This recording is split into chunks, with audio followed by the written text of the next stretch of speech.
Cik spēlētāji kopā atrodas uz laukuma futbola spēlē?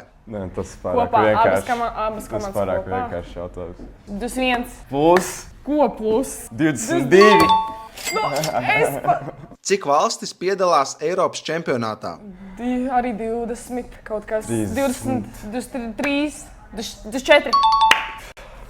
Hey. Kuras divas valstvienības ir izcīnījušas visvairāk Eiropas čempionāta titulus? Šito es zinu. Viena Portugāle. noteikti ir Vācija. Anglija? Spānija. Ok. Vācija, Spānija. Vācija, Spānija, jā. Ok. Kurš ir visu laiku rezultatīvākais Latvijas futbola izlases spēlētājs? Kāda mums vispār spēlētāja Latvijas izlasē? Labi. Es zinu tikai Messi un Ronaldo. Nu, es zinu, bija mums tāds Verpakauskas vienīgais, kurš zinu, jā, viņš ir. Labi, šito tu pelnīji. Kura valsts uzvarēja 21. gada Eiropas čempionāta titulu?